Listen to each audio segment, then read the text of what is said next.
ناظرین، وسیلہ Urdu T V آپ کے روبرو ہے، خبروں کی صداقت اور شفافیت کا علم بردار چینل وسیلہ اردو ٹی وی، خبریں ملاحظہ کریں۔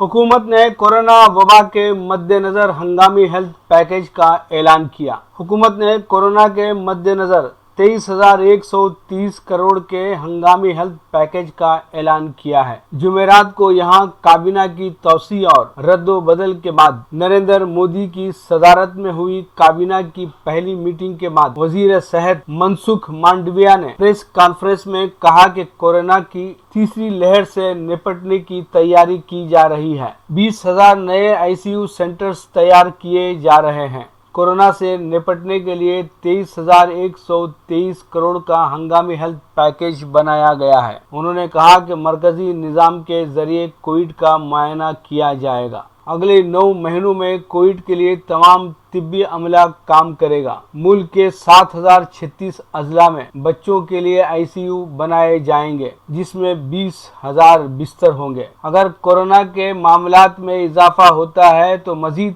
5,000 بستر اور 2,500 بستر والا اسپتال بنایا جائے گا۔ اگلے 9 مہینوں میں ریاستوں میں 10,000 لیٹر آکسیجن اسٹوریج سسٹم بنایا جائے گا۔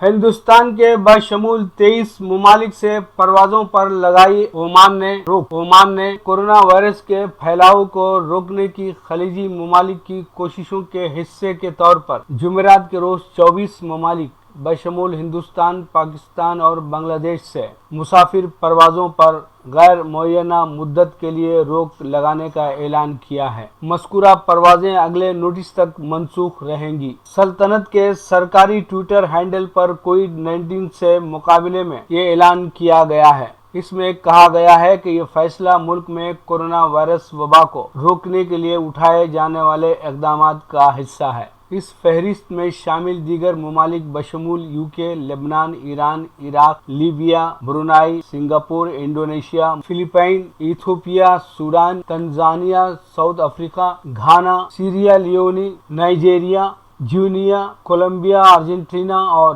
برازیل شامل ہیں۔ ان ممالک سے آمد پر اسی طرح کا امتناع 24 اپریل سے نافذ ہے۔ چہارشنبے کے روز عمان میں 1,675 کورونا وائرس کے نئے معاملات درج کیے گئے ہیں، جس کے بعد ملک میں وبا سے متاثر ہونے والوں کی جملہ تعداد 2,80,235 تک پہنچ گئی ہے۔ اب تک ملک میں کورونا وائرس سے متعلق اموات کی تعداد 3,356 ہو گئی ہے۔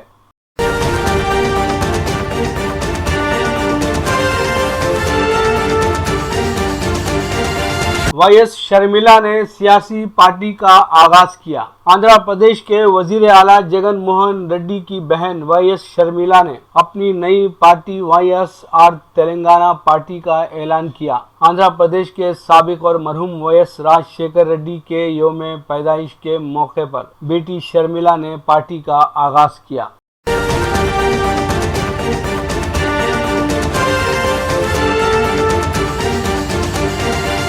معروف صحافی JS افتخار کی انگریزی تصنیف Urdu poets and writers gems of Deccan کے نام سے شائع ہو کر منظر عام پر آئی ہے۔ اس کتاب کو مغربی بنگال کی وون ورڈز پبلشرز نے شائع کیا ہے۔ کتاب میں 51 شخصیات پر لکھے گئے مضامین، جن میں قلی قطب شاہ سے دور حاضر کے ادبا و شعراء اور طنز و مزاح کے منفرد رسالے شگوفے پر ایک مضمون بھی شامل ہے۔ سینئر صحافی JS افتخار نے یہ مضامین پچھلے کچھ عرصے میں سلسلہ وار لکھے اور ایک انگریزی اخبار میں شائع کروائے۔ یہ کتاب انہی مضامین کا مجموعہ ہے۔ JS Iftikhar Deccan Chronicle, Indian express اور دی ہندو جیسے قومی روز ناموں میں طویل عرصے کام کرنے کے بعد کچھ برس قبل ریٹائر ہوئے ہیں۔ متذکرہ کتاب سے قبل افتخار کی 2 انگریزی تصانیف حیدرآباد دا نوابی سٹی آن دا موو اور حج دا اسپرٹ بیہائنڈ اٹ شائع ہو چکی ہیں۔ اس کے علاوہ انہوں نے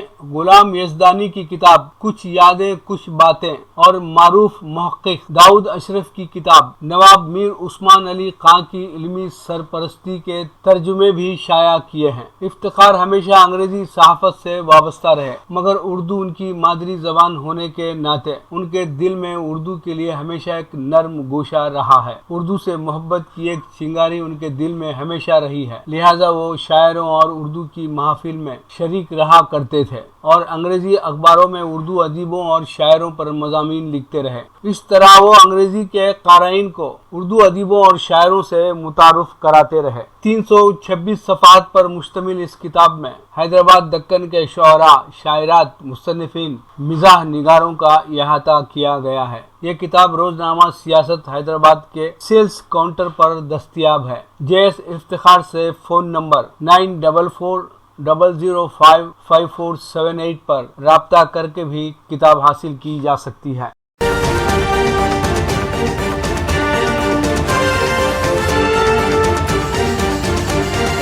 مکتوب ریاض من جانب کے واصف سعودی عرب۔ سعودی حکومت نے کورونا وبا کے خلاف جنگ میں کامیابی حاصل کرنے کے لیے کوئی کسر اٹھا نہیں رکھی ہے۔ کورونا کے خاتمے کے لیے ٹیکہ کاری کی مہم تو جاری تھی، اب حکومت سعودی عرب نے غیر قانونی تارکین وطن کو ان کے گھر گھر جا کر ٹیکہ لگانے کی مہم شروع کی ہے، کیونکہ یہ لوگ خوف کی وجہ سے ویکسینیشن سینٹرز کو نہیں جا رہے تھے۔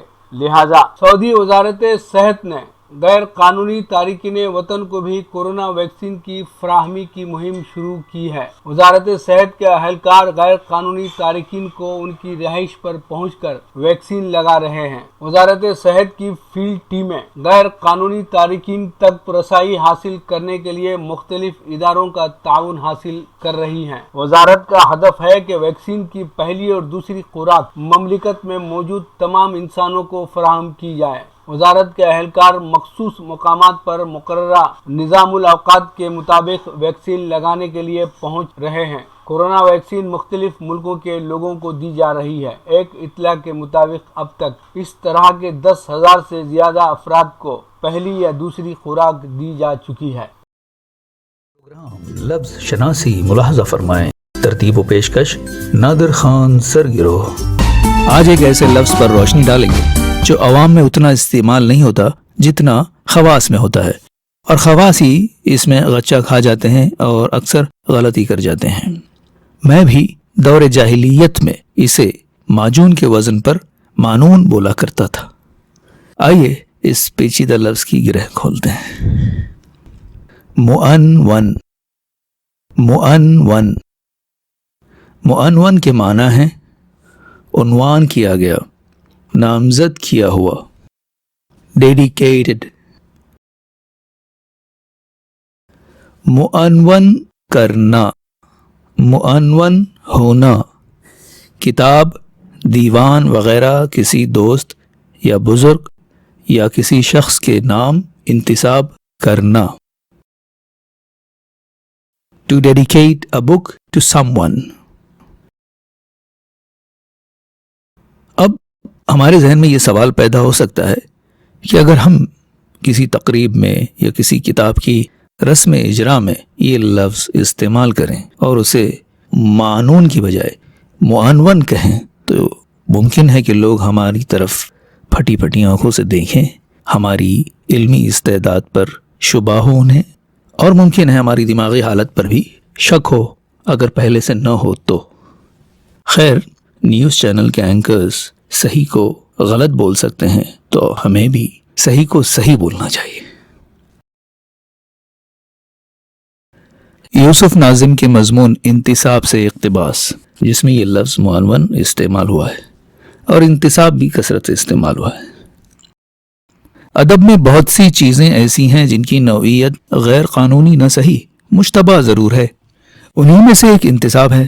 انتساب نہ تو کوئی صنف ادب ہے، نہ ادب کی کوئی شاخ سانہ ضرور ہے۔ اردو میں انتساب کو آئے ہوئے زیادہ عرصہ نہیں گزرا، یہ دور مغلیہ کے بعد کی چیز معلوم ہوتی ہے۔ بہت زیادہ قدیم ہوتی تو اب تک متروک ہو جاتی، متروک نہ ہوتی تو مکروہات میں ضرور شمار ہونے لگتی۔ آج بھی ایسے لوگ موجود ہیں جنہوں نے اچھے دن دیکھے تھے ان دنوں انتصاب نہیں ہوا کرتا تھا، لوگ خوشی خوشی کتابیں پڑھا کرتے تھے۔ اس زمانے میں کتابیں تھی بھی کم۔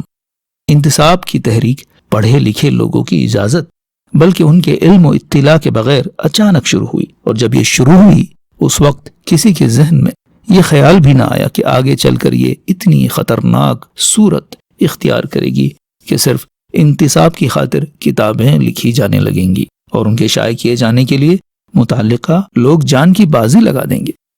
ادب کے نصاب میں انتصاب اگرچہ اختیاری مضمون ہے، لیکن بے انتصاب کتاب اس موسیقار کی طرح ہوتی ہے جو سر میں نہ ہو۔ آج بھی اکثر کتابیں یوں ہی چھپ جاتی ہیں، یوں ہی سے مراد ایسی جن میں صفحہ انتصاب نہیں ہوتا۔ یہ بھی کوئی بات ہوئی؟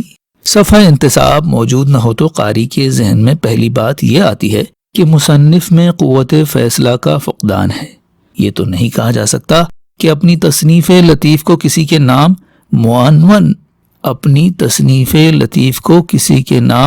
معنون نہ کر کے مصنف نے کسی کا حق غصب کیا ہے، لیکن اسے تساہل تو کہا ہی جا سکتا ہے۔